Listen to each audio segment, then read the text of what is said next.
हम में से ज़्यादातर लोगों को कभी न कभी रास्ते में या किसी भी जगह पर कोई न कोई चीज़ पड़ी हुई ज़रूर मिली होगी। वह कोई चीज़ हो सकती है या फिर रुपए, जेवर, कोई सामान या फिर कुछ भी। ऐसी पड़ी हुई चीज़ के साथ आपने क्या किया? हम में से ज़्यादातर लोग रास्ते में पड़ी हुई चीज़ों को उठा लेते हैं और उनको अपने इस्तेमाल में ले लेते हैं, उनका उपयोग कर लेते हैं। है ना? सही कहा ना मैंने? लेकिन क्या कभी आपने सोचा है कि ऐसा करना आपको जेल की सलाखों के पीछे पहुँचा सकता है? जी हाँ, बिल्कुल सही सुना आपने।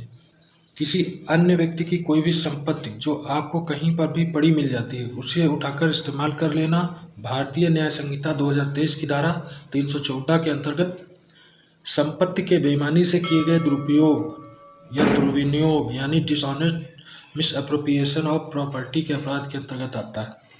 और ऐसा करने वाले व्यक्ति को 6 महीने से लेकर 2 साल तक की सजा या जुर्माना या दोनों हो सकता है। क्यों, चौंक गए ना आप? तो अब सवाल यह उठता है कि हमें जब भी कहीं पर कोई संपत्ति पड़ी हुई मिले तो हमें करना क्या चाहिए? तो इसका जवाब बिल्कुल सीधा सा नहीं है। ऐसे हालात में आपके पास कई रास्ते हो सकते हैं और उनमें से पड़ी मिली संपत्ति को उठाकर इस्तेमाल करने वाला रास्ता तो बिल्कुल नहीं है, क्योंकि ऐसा करने पर आपको 2 साल तक की कैद की सजा या जुर्माना या दोनों हो सकते हैं। देखिए, पहला रास्ता तो यह है कि अगर आप किसी प्रकार का क्राइम नहीं करना चाहते हैं और ना ही कोई झंझट चाहते हैं, तो जो चीज़ जहाँ भी पड़ी मिले उसे वहीं पड़ी रहने दें और अपने काम से काम रखते हुए आगे बढ़ जाएं। अब आप सोच रहे होंगे कि ऐसा भी कहीं होता है कि कोई चीज़ पड़ी मिले और हम उसे उठाए नहीं। देखिए, जब आप किसी पड़ी हुई चीज़ को देखते हैं तो आप उसे उठा सकते हैं और ऐसा करना अपराध नहीं है। यह क्राइम तब माना जाएगा जब आप उस चीज़ को उठाकर अपने उपयोग में लेते हैं, तो आप पड़ी मिली चीज़ को अपने लिए इस्तेमाल नहीं कर सकते।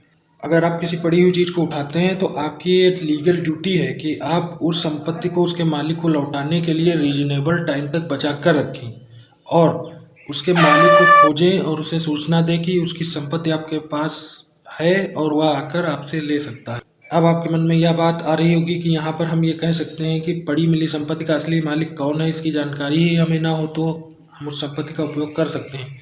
ऐसा नहीं है। भारतीय न्याय संहिता की धारा 314 के स्पष्टीकरण 2 के अनुसार यह जरूरी नहीं कि हमें संपत्ति के स्वामी का पता हो।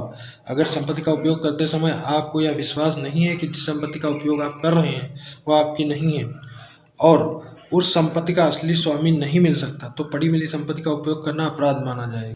तो अगली बार अगर आपको रास्ते में किसी अन्य व्यक्ति की संपत्ति मिले तो उसे उठाने से पहले सोचिएगा जरूर।